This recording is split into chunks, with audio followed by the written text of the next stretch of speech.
नमस्कार। तो चलिए आज हम लोग सीखते हैं अंग्रेजी का, इंग्लिश का एक महत्वपूर्ण सब्जेक्ट, एक महत्वपूर्ण विषय, आर्टिकल। ए एन और द, ये अंग्रेजी में आर्टिकल कहलाते हैं और अंग्रेजी ग्रामर का ये बहुत ही महत्वपूर्ण पार्ट है। आर्टिकल अंग्रेजी ग्रामर का बहुत ही महत्वपूर्ण पार्ट है। इसके बिना सेंटेंस में खूबसूरती खत्म हो जाती है। अर्थ तो बाद की बात है, एक तरह से आर्टिकल अंग्रेजी के सेंटेंस का, शब्दों का खूबसूरती भी है। तो ए एन और द का प्रयोग सीखेंगे। ये मेरा पहला वीडियो है इंग्लिश का। इसमें पहले हम ए और एन के बारे में समझते हैं। देखिए, ए या एन, इसका एक शाब्दिक अर्थ भी हिंदी में है एक। एक ए और एन हमेशा सिंगुलर, काउंटेबल,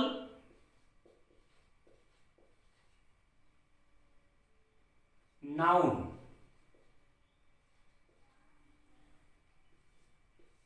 ए और एन हमेशा सिंगुलर काउंटेबल नाउन के साथ लगता है। सिंगुलर माने एक वचन, माने एक। अकाउंटेबल माने जो गिना जा सके। यहां पर काउंटेबल के बारे में हिंदी लिख देता हूं, जो गिना जा सके। यानी ऐसे नाउन जिसको हम गिन सकते हो उसको काउंटेबल नाउन कहा जाता है। तो किताब हम लोग गिन सकते हैं, कलम गिन सकते हैं, लड़का गिन सकते हैं, गेंद गिन सकते हैं। लेकिन जब आएगा पानी तो गिन नहीं सकते हैं, हवा गिन नहीं सकते हैं, दूध गिन नहीं सकते हैं। तो जिन चीजों को नहीं गिन सकते वो तो अनकाउंटेबल नाउन है, और जिन चीजों को हम लोग गिन सकते हैं वो काउंटेबल नाउन है। तो काउंटेबल नाउन के साथ ही लगेगा वो भी सिंगुलर, मतलब एक होना चाहिए, क्योंकि इसका मीनिंग ही एक है। अब देखिए, पहला कि दो चीजें याद रखना पड़ेगा हम लोग को। एक देखिए, वॉवेल। वॉवेल, इसको स्वर वर्ण कहा जाता है।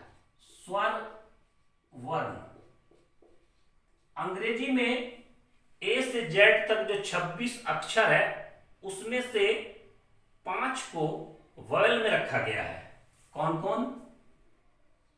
ए, ई, आई, ओ, यू। ध्यान दीजिए, ए, ई, आई, ओ, यू, इसे कहां रखा गया है? वॉवेल में। एक्चुअली हम लोग का जो अ, आ, ई, ये जो है ये हम लोग का वॉवेल है हिंदी में। अ, आ, ई, उ। ठीक। दूसरा है, और दूसरा कॉन्सोनेंट। कॉन्सोनेंट, इसको हम लोग हिंदी में व्यंजन वर्ण कहते हैं। तो 5 को अगर हम हटा दें तो कौन कौन बचा? यहां बच गया बी, सी, डी, ई हट चुका है, एफ, जी, इसी तरीके से जेड तक। ये कॉन्सोनेंट है और ये वॉवेल। अंग्रेजी, हिंदी में कॉन्सोनेंट किसको कहेंगे हम लोग? क, ख, ग, घ, च, छ, ज, झ, ये इस तरह से ज्ञ तक। ध्यान दीजिए, अंग्रेजी में 26 अक्षर में 5 अक्षर वॉवेल है, यानी उसके लिए अ, आ, ई, उ, ए, ऐ, ओ, औ सब है। और बाकी जो 21 अक्षर है वो कॉन्सोनेंट है। लेकिन हिंदी में बहुत ज्यादा वर्णों की संख्या होती है।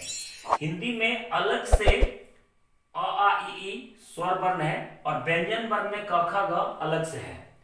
तो ये जो ए और एन का जो यूज है वो इसी पर निर्भर करता है, इसी साउंड पर निर्भर करता है।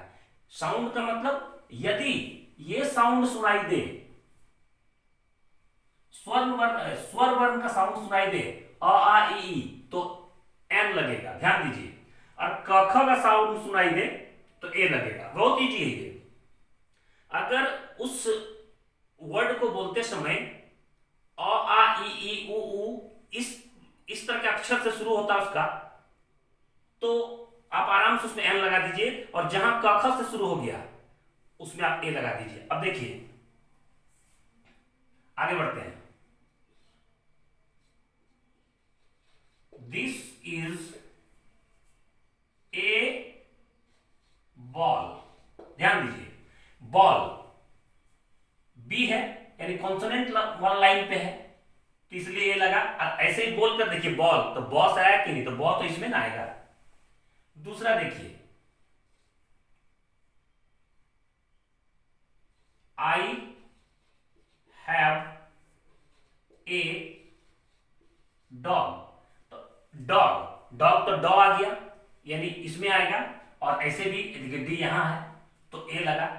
मतलब सीधा समझिए कि अगर ए ई आई ओ यू है तो आप उसको एन लगाइएगा, लेकिन इधर आएगा तो आपको ए लगेगा। लेकिन इसमें भी साउंड का खेल है। साउंड सबसे इंपॉर्टेंट चीज है। ध्यान दीजिए कुछ ऐसी बातें हैं जिसमें साउंड का बात आएगा। देखिएगा 3 नंबर की बात भी कर रहे हैं। अब एन लगा के देखते हैं। उसके पास एक छाता है। He has an umbrella.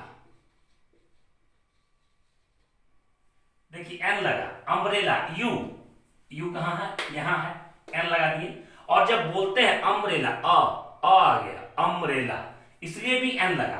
और देखिए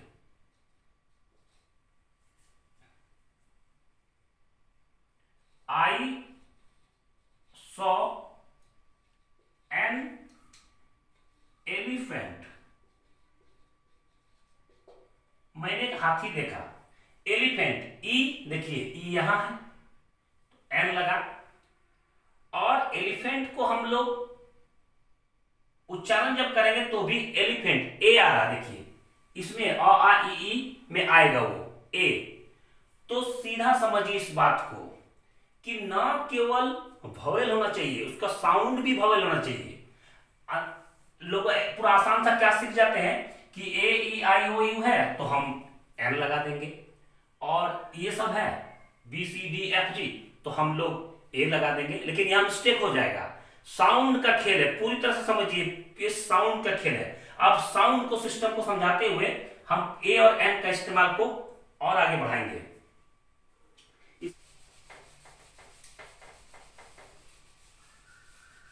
इसको भी रखे हुए हैं, नीचे वाले को अभी रखे, मिटाए नहीं है। क्यों, जानने के लिए। देखिए 4 उदाहरण है, 5 उदाहरण लेते हैं। 5वां जैसे Ram is an honest boy. देखिए अब एच हुआ, एच अब दिमाग में हम लोग का आ रहा है कि एच तो कॉन्सोनेंट है तो एन कैसे लगा दिया गया। तो उस स्थिति में साउंड का खेल है। ऑनेस्ट बॉय जब लिखेंगे तो ऑनेस्ट कैसे लिखाएगा, ऑनेस्ट। देखिए यही खेल है, और आ गया ना, इसलिए देखिए एन लग गया। एच है लेकिन एन लगा सिर्फ साउंड के चलते, ऑनेस्ट बॉय। और देखिए एक चीज,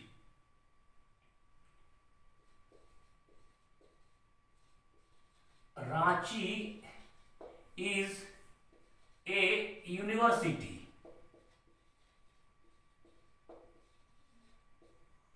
ए देखिए अब यहां यू है, नियम के अनुसार तो यू यहां आया, एन लगा देना चाहिए, बवेल से शुरू हुआ है। लेकिन देखिए ए लगा, क्यों, अब यहां साउंड का खेल है।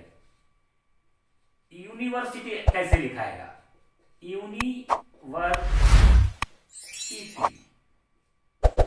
देखिए य से लिखा रहा, य से लिखाने का मतलब ये तो क ख में आ गया ना, ये तो अ आ ई में नहीं आया। तो ये पूरा जो खेल है ये साउंड का है। एक तो ए एन, देखिए ए एन लगाते समय पहला चीज क्या होना चाहिए कि सिंगुलर काउंटेबल होना चाहिए, यानी गिनने लायक शब्द होना चाहिए। जो वस्तु गिनने लायक हो उस पे लगेगा, पानी पे नहीं लगेगा। या अगर कोई यहां पर लिख देता है कि मेरे पास पानी है, आई हैव ए वाटर, ये गलत हो गया, ये गलत है, ये नहीं होगा, क्योंकि वाटर हम गिन नहीं सकते हैं। मैंने दूध खरीदा, आई बॉट ए मिल्क, गलत है, मिल्क में ए लगेगा नहीं, हम उसको खरीद नहीं, गिन नहीं सकते हैं। तो सीधा सीधी ए एन के इस्तेमाल में पहला चीज जिसको याद रखना है कि उन्हीं संज्ञा या उन्हीं नाउन्स के साथ वो लगेगा जो गिना जा सके, यानी काउंटेबल हो, और सिंगुलर हो, माने अकेला हो। जैसे यहां पर मैं एक उदाहरण और देता हूं, 7वां के बाद यहां 8वां यहां लिख रहा हूं, ध्यान दीजिएगा कि मेरे पास कई गेंद है, तो क्या लिखेंगे? I have balls. अब यहां बॉल्स क्या हो गया? प्लुरल है, अधिक गेंद है। अब यहां पर कोई बी देखकर अगर ए डाल देता है तो ये तो गलत ना हो गया, ये तो गलत हो गया ना। I have balls, I have a ball हो सकता है, बॉल्स जब एस लगा हुआ तो ज्यादा बॉल हो गया, यानी सिंगुलर भी होना चाहिए और गिना भी जा सके, तभी हम ए और एन लगाने के बारे में सोचेंगे। एकदम बिल्कुल याद रखिए, ए और एन ऐसा आर्टिकल है जो सिंगुलर काउंटेबल नाउन के साथ लगता है, उससे पहले लगता है, यानी सिंगुलर भी हो और वो जिसमें लगा रहे हैं वो नाउन काउंटेबल हो।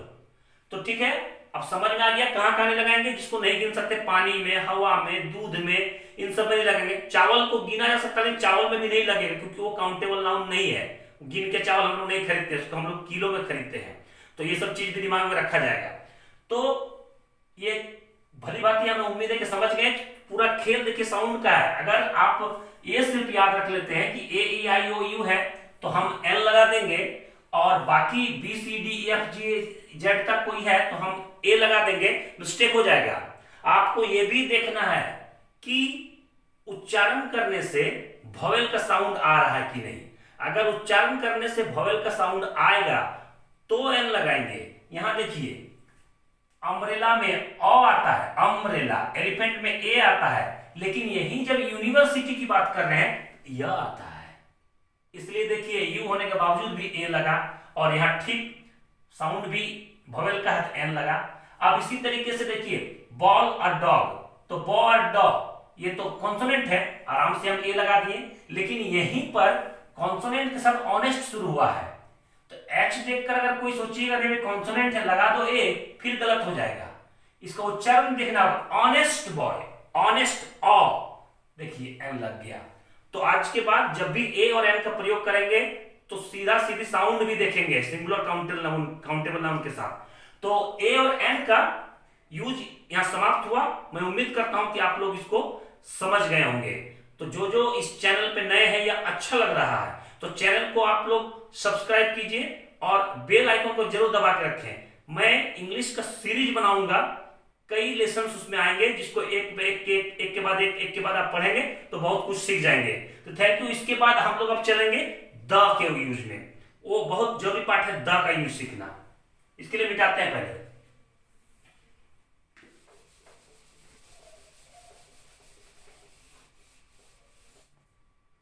तो अब आते हैं द के यूज पर कि द का प्रयोग अंग्रेजी में कहां होता है। तो स्पेशली लिख रहे हैं द का प्रयोग, देखिए इसको लेकर कुछ रेडीमेड सिद्धांत है, पर उसको जान लेते हैं कि क्या क्या है। जैसे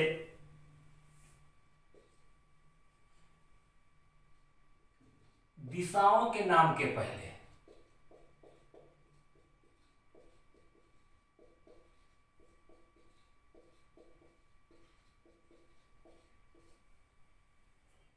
दिशाओं के नाम के पहले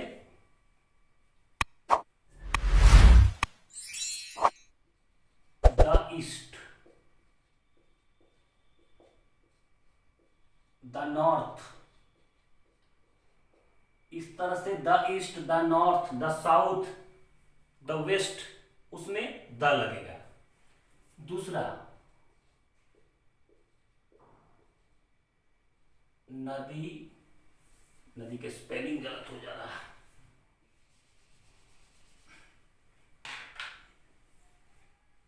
नदी, सागर, खाड़ी के नाम के पहले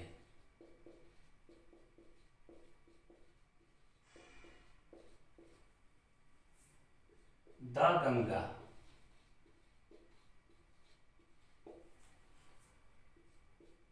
the Indian Ocean,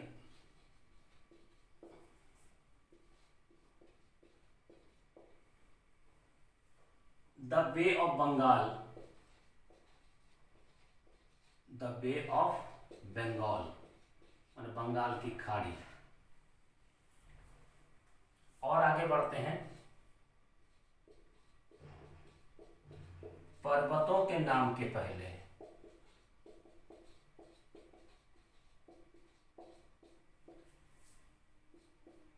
the Himalayas, the Himalayas,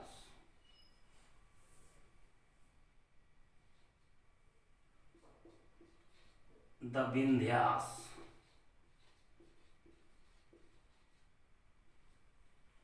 the Aravalli. ये सब पर्वतों के नाम हैं। पर्वतों के नाम के पहले आकाशीय पिंडों के बाद नाम के पहले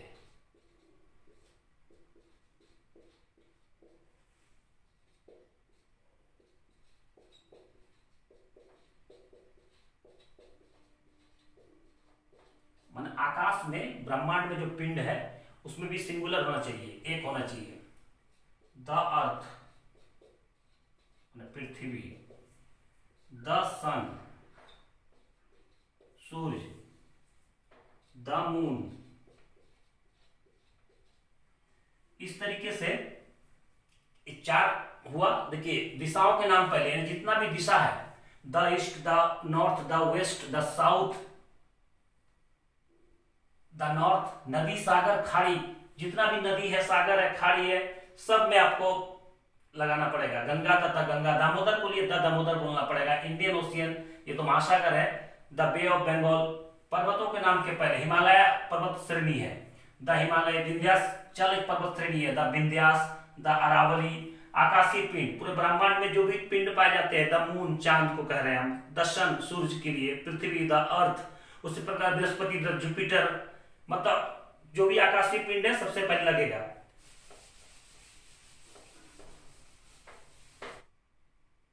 पांचवा द्वीप समूह,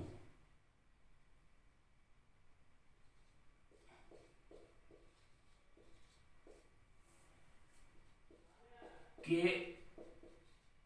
नाम के पहले द वेस्ट इंडीज,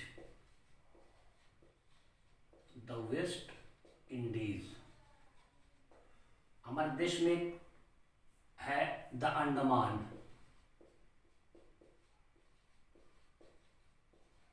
तो ये सब द्वीप जितना भी है पूरे दुनिया में, सबके नाम के पहले द लगेगा। समाचार पत्र, समाचार पत्रों के नाम के पहले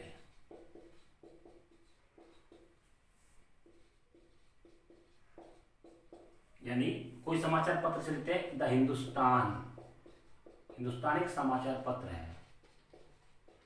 यहां चलता द प्रभात खबर, तो द प्रभात खबर, यानी जब भी कोई समाचार पत्र का नाम लेंगे हम तो उसके साथ द लगाएंगे।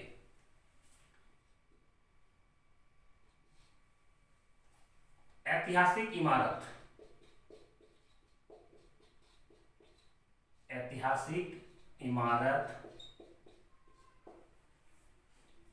राजनीतिक दल,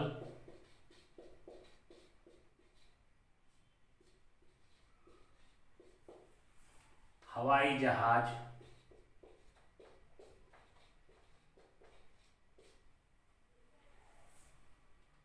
रेलगाड़ी, जल जहाज के नाम के पहले। अब देखिए कुछ उदाहरण लिखते हैं। ऐतिहासिक इमारत the red fort, the red fort Lal Qila. राजनीतिक दल लिखते हैं द बीजेपी, कांग्रेस में भी लगा सकते हैं। हवाई जहाज का नाम लिखते हैं the air India, the air India. रेलगाड़ी का नाम द राजधानी एक्सप्रेस, द राजधानी एक्सप्रेस। जल जहाज द विक्रांत।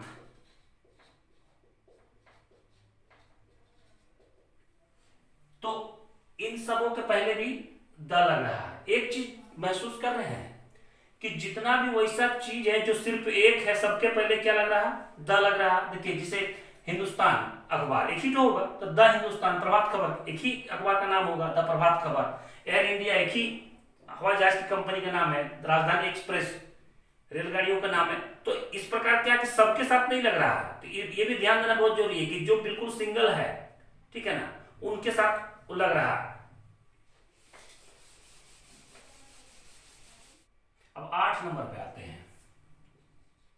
बड़े ग्रंथों के नाम के पहले, बड़े ग्रंथों के नाम के पहले। जैसे बड़े ग्रंथ में the Gita, the Ramayana,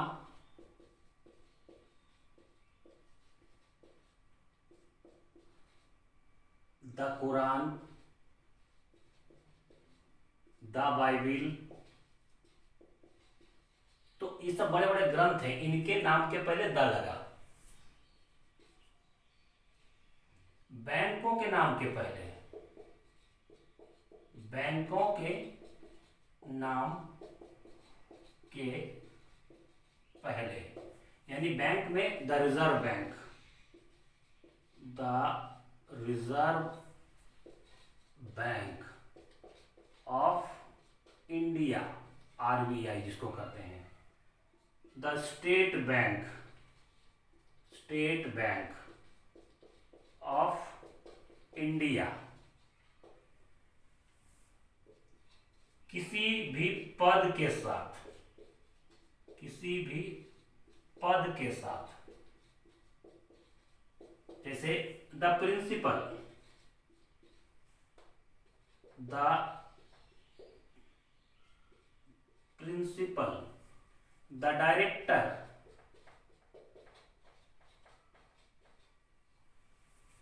superlative degree, superlative degree के साथ, सुपरलेटिव डिग्री से tall, taller, tallest, good, better, best, ये सब बेस्ट सुपरलेटिव डिग्री है। टॉलेस्ट सुपरलेटिव डिग्री है। High, higher, highest, highest superlative degree है। तो इस प्रकार द टॉलेस्ट सबसे लंबा, द टॉलेस्ट सबसे अच्छा, द बेस्ट, द हाईएस्ट,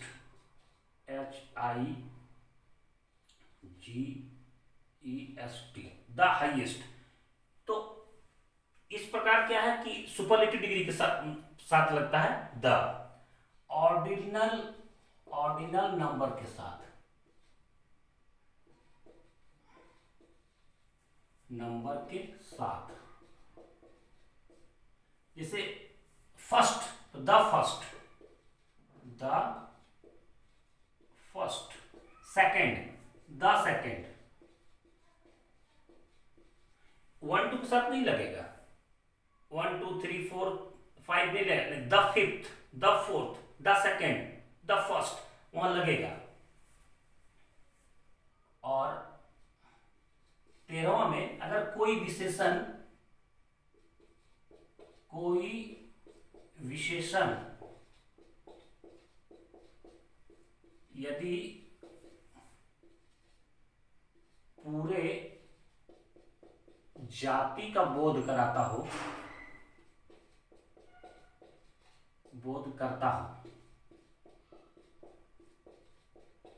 मतलब क्या चीज, देखिए धनी, रिच मैंने क्या होता धनी, लेकिन द रिच कर देंगे धनी लोग, द रिच धनी लोग।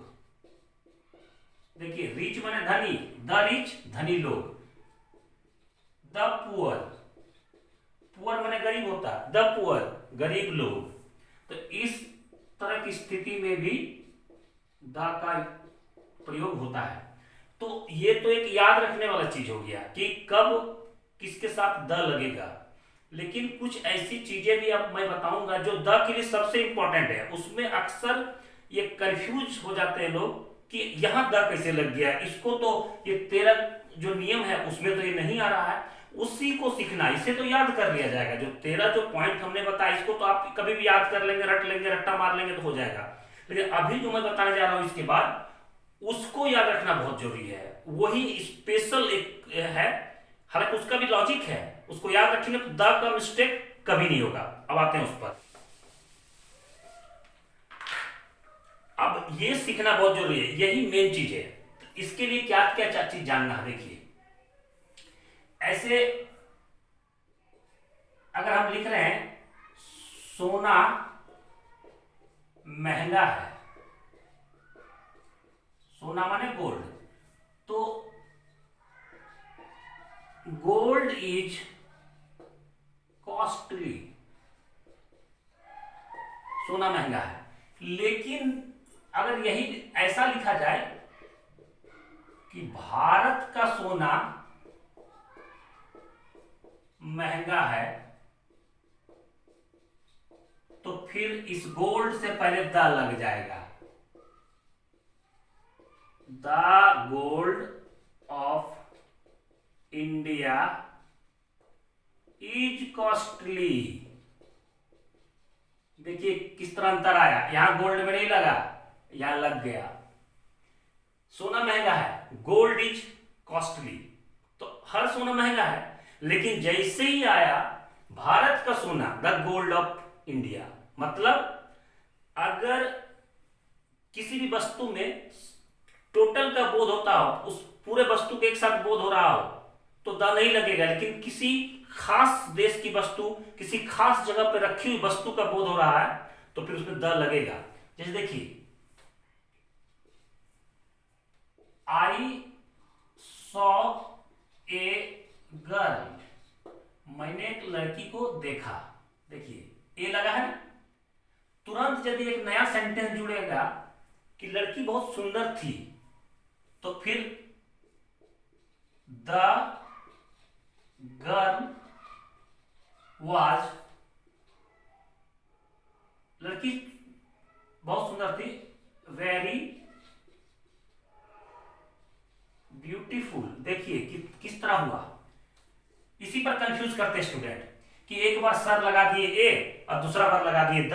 तो देखिए आई सॉ ए गर्ल, मैंने एक लड़की को देखा, लड़की बहुत सुंदर थी, द लड़की वॉज वेरी ब्यूटीफुल। तो किस लड़की की बात हो रहा है ना, इसी लड़की की बात हो रहा है, बात हो रही है। मैंने एक बार अगर किसी लड़की या किसी वस्तु का अगर जिक्र हुआ है तो ए एन लग सकता है, लेकिन जब दूसरी बार जिक्र होगा तो फिर द लगेगा। अगर इस बात को समझ लीजिए। इसी प्रकार जैसे मैं कह रहा हूं गिव मी द डस्टर, तो सब डस्टर को मैं नहीं मंगा रहा हूं, वो जो डस्टर वहां रखा हुआ उसे मैं मंगा रहा हूं, गिव मी द डस्टर, ठीक है। अगर गिव मी द बुक्स, मतलब टेबल में कुछ बुक्स रखे हुए हैं, गिव मी द बुक्स, तो सभी बुक्स की बात नहीं हो रही है, वो टेबल में जो रखी है उन बुक्स की बात हो रही है। तो इस बात को समझना बहुत जरूरी है। जैसे कोई पूछ रहा है, मेरे पास कुछ, हमारे पास कुछ गाय है, अब हमारे तुम्हारे पिताजी पूछ रहे हैं गाय कहाँ है, गाय कहाँ है, तो वो पूछ सकते हैं इस तरह से, where are the cows, where are the cows. देखिए गाय कहाँ है, क्यों लग गया बोली तो, क्योंकि सब गाय की बात नहीं हो रही है, वो कुछ अपने गायों को खोज रहे हैं। वो वेयर आर द काउज, तब मैं अगर बता रहा हूं कि गायें चर रही है तो द काउज आर ग्रेजिंग, क्योंकि सभी गायें नहीं चर रही है अभी। देखिए नॉर्मली क्या होता है, जैसे ऐसा रहा कि गाय सीधी होती है तो देखिए नहीं लगा, काउज आर जेंटल। देखिए यहां पर काउज से पहले कुछ नहीं लगा हुआ है, काउज आर जेंटल, लेकिन देखिए यहां पर लग गया। लेकिन यदि ऐसा कोई सेंटेंस आ जाए कि राम की गाय सीधी है, तब फिर लगेगा the cows of Ram are gentle. देखिए यहां काउज में नहीं लगा, यहां लग गया। इसी से बच्चे कंफ्यूज हो जाते हैं कि एक बार नहीं लगा दूसरी बार क्यों लग गया, तो समझना पड़ेगा। काउज आर जेंटल, इसका अर्थ क्या है, गायें सीधी होती है, सभी गायें सीधी होती है लगभग। लेकिन ये नीचे का सेंटेंस में क्या था, काउज और राम आर जेंटल, राम की गाय सीधी है, सभी गायों की बात नहीं हो रही है, राम की गाय, तो the cows of Ram are gentle. जैसे मैंने कल एक कलम खरीदी, I bought a pen yesterday, मैंने खरीदी। अब बोलना है आई बॉट ए पेन, और अगला बार इसको बोलना अगर है कि कलम ब्लू है तो द पेन इज ब्लू। देखिए I have bought a pen yesterday, मैंने कल एक कलम खरीदा है, the pen is blue, pen blue है। तो देखिए दूसरी बार जब बात आ रहा है पेन का, तो वो क्या हो जा रहा है, वो द लग जा रहा है। हर समय याद रखिए, अगर किसी सेंटेंस में एक बार किसी का बात आया तो ए और एन लग सकता है, लेकिन दूसरी बार अगर बात आ रहा है तो द लगेगा। तो मेरे पास एक गाय है, आई हैव ए काउ, देखिए ए लगा, गाय बहुत अच्छी है, the cow is very good, क्योंकि हमारी काऊ की बात हो रही है। मेरे पास एक गाय है, गाय बहुत अच्छी है, ठीक है ना, गाय 5 किलो दूध देती है, हमारी वाली गाय की बात हो रही है। The cow gives 5 kg milk. देखिए यहां पर शुरू में ए लगा, लेकिन बाद में फिर द लगने लगा। यही चीज देखना है, यही चीज समझना है कि कोई भी वस्तु का शुरू में अगर इस्तेमाल, एक बार जब फर्स्ट बार जिक्र होता है तो वहां ए लग सकता है, और जरूरत होने पर एन भी लग सकता है अगर वॉयल से स्टार्ट है या वॉयल का साउंड हो। लेकिन दूसरी बार जब उसी वस्तु या उसी चीज के बारे में या जो भी है उसके बारे में बात करेंगे तो फिर द लगेगा। तो इस प्रकार हम समझते हैं कि आप लोग को ए एन और द का जो कंफ्यूजन था वो खत्म हुआ होगा, एकदम द वाला कंफ्यूजन को बिल्कुल दूर कर लीजिए, वही सबसे अधिक कंफ्यूज करता है। जैसे गाय सीधी होती है, काउज आर जेंटल। अब फिर देखिए राम की गाय सीधी है, the cows of Ram are gentle. मतलब हर समय याद रखें कि यदि किसी विशेष गाय, 1 हो 2 हो 5 हो 10 हो, उससे कोई मतलब नहीं है। अगर पूरी दुनिया की सभी गायों की या सभी उन वस्तुओं की बात नहीं हो रही है तो फिर द लगेगा। क्लियर है? जैसे द प्लेयर्स ऑफ इंडिया, देखिए खाली प्लेयर्स नहीं है, the players of India, Bharat के खिलाड़ी आर वेरी ऑनेस्ट, बहुत ईमानदार हैं। The players of India are honest. ऐसे नॉर्मली क्या अगर बोलेंगे प्लेयर्स आर प्लेइंग, है ना, या players plays game, play game, खिलाड़ी खेल खेलते हैं।